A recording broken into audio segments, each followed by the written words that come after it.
Halo semuanya, perkenalkan nama aku Elmanda Larasati. Biasa dipanggil Manda. NIM aku 25010230033. Jadi di sini aku mau buat video buat memenuhi tugas akhir mata kuliah ilmu pendidikan dan pendidikan non formal dan informal. Jadi yang pertama itu ilmu pendidikan. Yang pertama kita belajar konsep ilmu pendidikan dan pendidikan sepanjang hayat. Jadi ilmu pendidikan itu mempelajari bahwa pendidikan itu berupaya untuk mengubah manusia menjadi lebih baik, berkualitas, dan bertanggung jawab. Nah, selanjutnya ada pendidikan sepanjang hayat. Jadi, pendidikan sepanjang hayat itu pendidikan yang bisa dilakukan di mana saja, kapan saja, dan sama siapa aja. Jadi, lebih fleksibel dan walaupun di luar sistem pendidikan formal, tapi tetap terorganisir dan terstruktur. Terus manfaat pendidikan sepanjang hayat itu untuk meningkatkan, jadi berupaya untuk meningkatkan keterampilan setiap individu agar potensi dalam dirinya itu keluar untuk bersaing sesama manusia. Jadi untuk bersaing sama individu yang lain. Pendidikan sepanjang hayat ini juga enggak dibatasi batas usia, karena kan pendidikan sepanjang hayat itu pendidikan sepanjang hidup, jadi tidak ada habisnya. Jadi pendidikan itu tidak ada habisnya. Contoh implikasi di sehari-hari itu kayak pelatihan keterampilan digital buat lansia, terus kayak kursus gitu, kursus menyetir, menjahit, karena tujuan dari pendidikan sepanjang hayat itu kan untuk meningkatkan keterampilan individu agar potensi dirinya itu bisa digunakan dengan baik.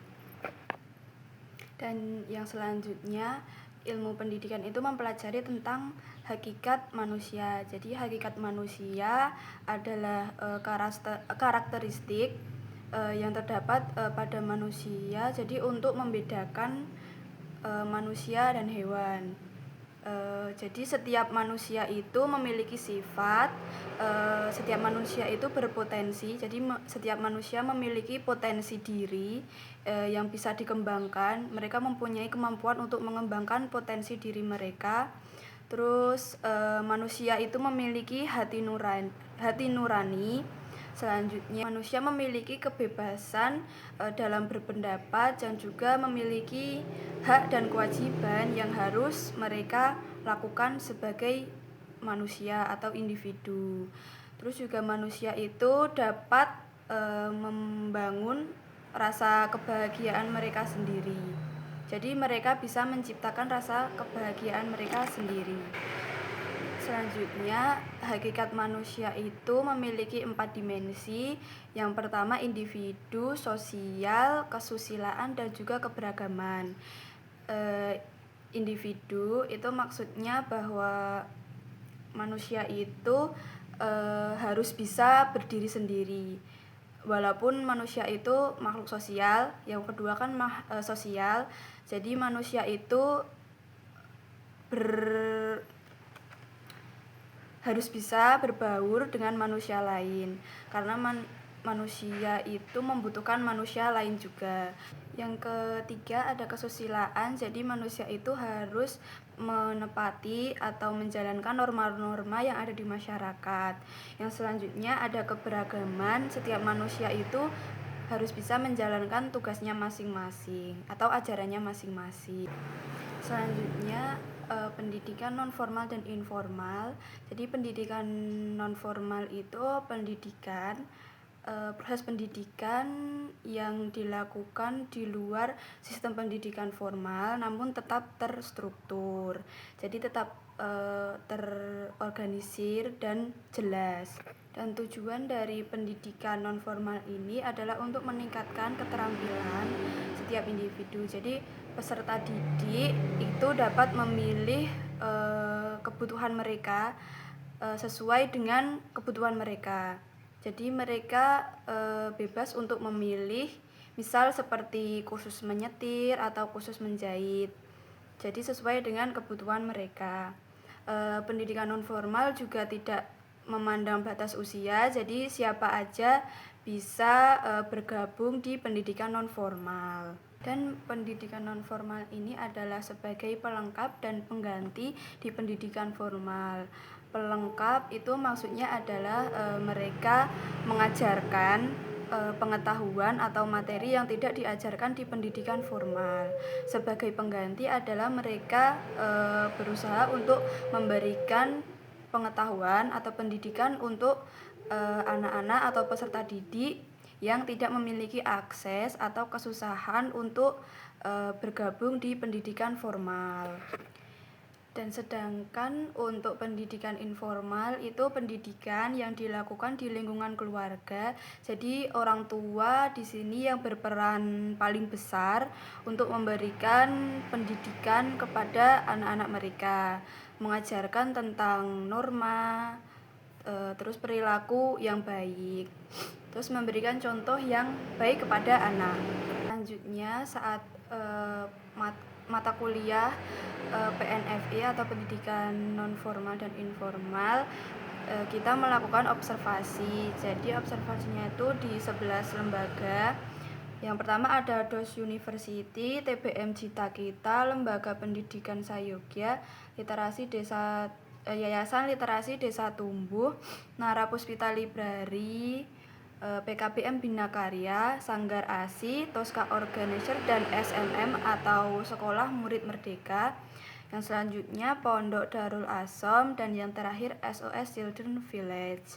DOS University itu universitas yang khusus untuk mengajarkan mahasiswanya itu tentang animasi atau media kreatif. Jadi hanya khusus untuk animasi. Terus selanjutnya itu Sanggar ASI, kebetulan kelompok saya.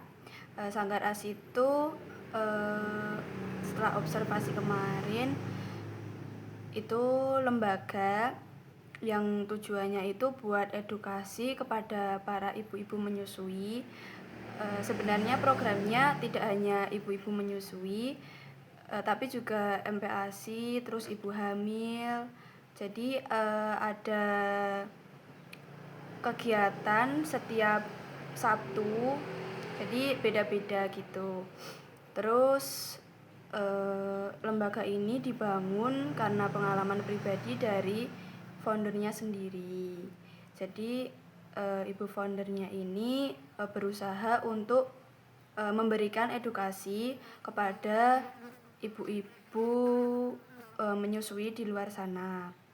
Cara utama dari Sanggar ASI itu sendiri, mereka memiliki toko alat-alat ibu menyusui dan juga bayi, tapi mereka memiliki prinsip bahwa mereka tidak menjual susu formula.